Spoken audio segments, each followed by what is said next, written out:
All right. So this is going to be one of two videos from our anxiety recap class. I know I said that I was probably not going to post a video, but then I remembered that we do have 3 NCLEX questions I want to go over because remember, again, the NCLEX questions for are all up for grab for potential questions on your midterm for my class that will be next Monday.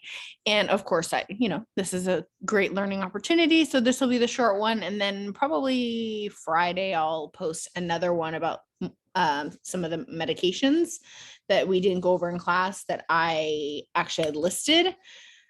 And again, you have your study guide, so you know what to expect to be on there and what not to. So okay, let's go ahead and get started here. I hope you can see the screen. I'm having a little bit of trouble with it, but I think we've got where we need to be. So all of these questions have to do with anxiety, starting with number 1. And these are, again, all NCLEX style passing questions. Number 1, the LVN is gathering data from a client who's being treated for OCD. Which of the following is the most important question for the LVN to ask this client? Okay, so I'm going to pick out some important things from this question. We're gathering data as the nurse. We have a diagnosis, which is OCD, obsessive compulsive disorder. And what is the most important question for me as the nurse to ask this client in regards to gathering data when they are having this diagnosis? Would it be number 1, do you find yourself forgetting simple things? Number 2, do you find it hard to stay on task? Number 3, do you have trouble controlling upsetting thoughts? Or number 4, do you experience feelings of panic in a closed area? So for this question, truthfully, I really do find it to be difficult for students with this question because, and I can completely see why, because 2 of them are pretty similar, which it always comes down to 2. Because somebody with OCD, number 1, absolutely makes sense. Do you find yourself forgetting simple things? Well, yeah, because of being so preoccupied, having those obsessions and compulsions. And as I mentioned in class, that's done to help ease anxiety, right? Because OCD is an anxiety disorder. So it could be the obsession of, I must do this compulsion of flipping the light switch every time I enter the room 25 times, or my house will burn down, or I have to check my stove a certain amount of time, or do clicks of this, or wash my hands just compulsively. I mean, there's many examples. But what they're trying to do here, number 1, is we have to pick the best answer, right? So number 2, do you find it hard to stay on task? Also, it would kind of fit in too, because I think it'd be hard to stay on task if you're being preoccupied. Number 3, having trouble controlling upsetting thoughts. That is the actual answer, and that is the closest one to the symptomology of OCD. And how I try to help my students wrap their head around this, again, the more questions you do, the more you're going to get used to it, the more you're going to learn and kind of be able to hone in on things. But so do you find yourself forgetting simple tasks is more they're trying to hone in more on dementia. Number 2, do you find it hard to stay on task? That's more ADHD. And then number 4, do you experience feelings of panic in a closed area? That's claustrophobia. So even if you didn't know that, number 3 is the closest because of the controlling your upsetting thoughts. And that is key and dead on to OCD. So if you did not know that, now you do. So hopefully that does make sense. I will say that is one of the harder questions that I would say that come from, and the most of these questions did actually come from a Kaplan. I got some from a Kaplan book and some from my Kaplan training. So, okay, number 2. The family of a client with dementia visits the memory care unit for the first time. They express concern to the nurse caring for their relative about the client's unobserved wandering.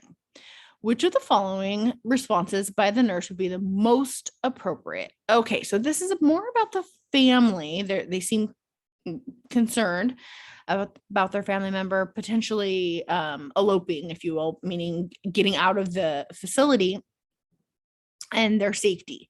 So me as the nurse being therapeutic, you never want to give false reassurance, or reassurance, sorry. That's very important, and that there is actually one of those is in here.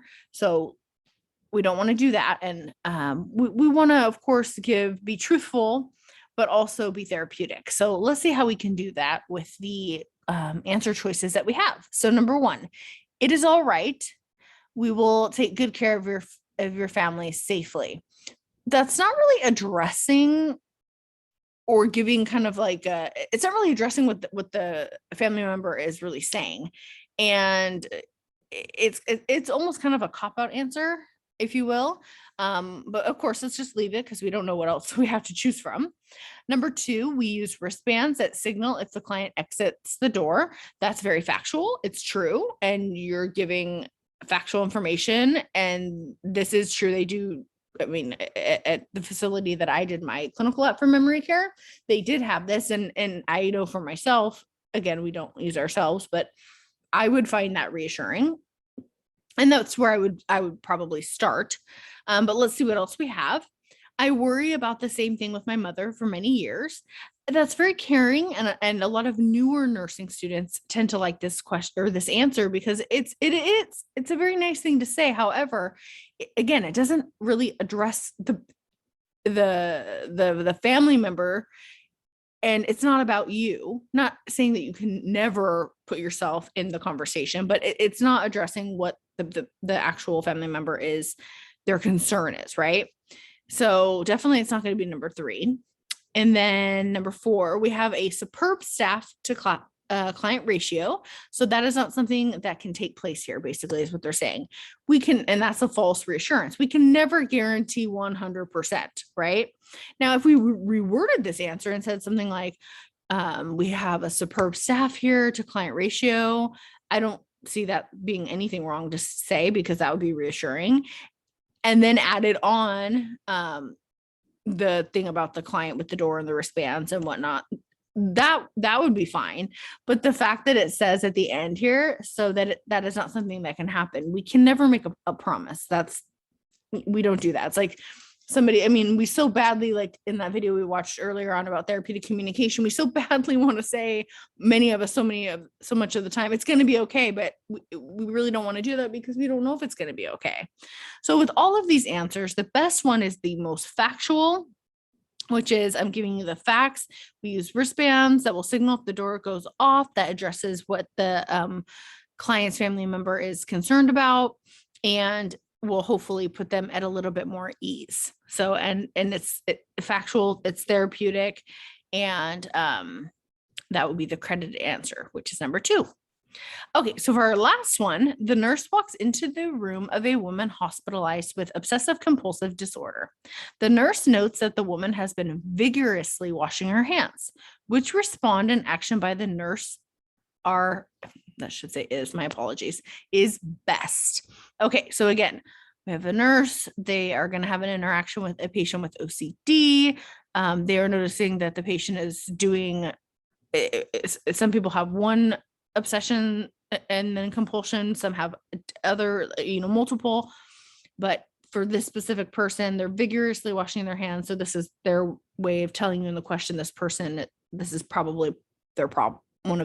That sounded rude, I apologize, is probably one of their compulsions. So what is the best action that I can do that is therapeutic for this patient with OCD who is doing something that we're trying to help them learn how to manage their anxiety in a different way? So number 1, I'll get you some soothing lotion for your hands while looking in the client's nightstand. Number 2, it is time to go to the day room while handing a client a towel. Number 3, you should stop washing your hands because they get chapped while placing a hand gently on the client's arm.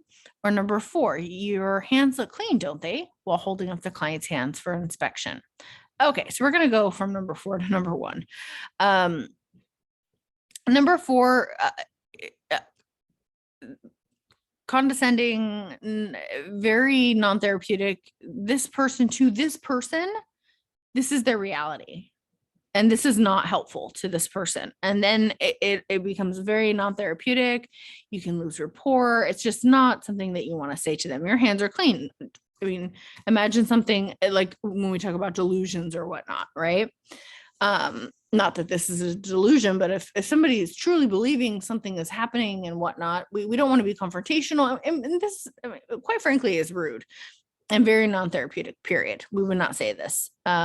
Number 3, we don't usually should people, right? I've said that before. You should stop washing your hands because they get chapped while placing it on the towel on the client's arm. Students tend to pick that one.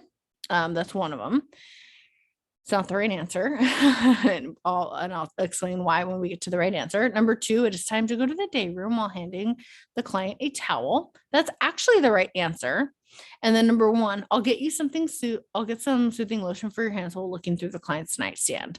Number 1 also is something that students tend to like. Now, the problem with number 1 is it's not the lotion part. It's more so you're going through their nightstand. They have OCD about germs and you're touching all their stuff. That's not really, it doesn't really go together. And it's not a bad answer, but is it the best answer? Number 2 is distraction technique, and you are meeting them where they're at. That is very important. Meeting the client where they're at and not scolding them or making them feel embarrassed or ashamed of something that who wants this for their life? I don't think anybody would want this. I mean, my brother, just to share, my brother had this when he was in his teens.